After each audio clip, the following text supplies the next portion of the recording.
Good morning সবাইকে। আজকে ছিল হচ্ছে 17 তারিখ, আর আমার বাড়িতে ছিল কার্তিক পুজো। তো সকাল সকাল উঠে পড়েছি, আর এদিকে দেখছি আমার শ্বশুরমশাই প্যান্ডেল করছে, আর আমার মা এখানে সবজি কেটে দিচ্ছে, আমাকে হেল্প করছে।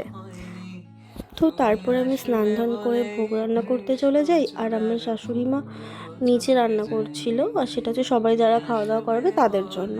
তো রান্না হয় খিচুড়ি, 5 রকমের ভাজা, পায়েস, নাড়ু, সুজি, লুচি। আসলে কি বলতো, এইবারের পুজোটা হচ্ছে আমার সেকেন্ড টাইম পুজো। বিকজ 3 বছর আগেই আমার বাড়িতে কার্তিক পড়ে, কিন্তু মাঝখানে একটা বছর আমি করতে পারিনি, বিকজ আমার দিদা শাশুড়ি মারা গেছিলেন। তো সেটা এবছর করলাম, আর নেক্সট ইয়ার ইচ্ছে আছে একটু বড় করে করব। তো দেখা যাক, পুরোটাই কার্তিকের ওপরে, কার্তিক জানে কি করবে।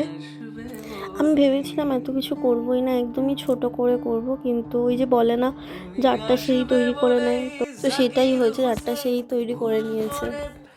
সব কিছু একটু ধীরে সুস্থেই করছিলাম, কারণ আমাদের পুজোটা হয়েছিল রাত 10টায়, তাই জন্য এত দেরি করে পুজো হবে জেনেই সব আস্তে আস্তে করছিলাম।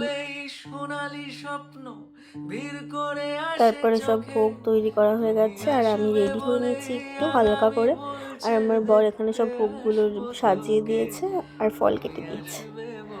তো তারপরে রাত 10টার সময় আমাদের পুজো শুরু হয়, আর এত ক্লান্ত ছিলাম আর ভিডিও বানাতে পারিনি। তো চলো টাটা সবাইকে, আবার দেখা হবে অন্য কোনো ব্লগে।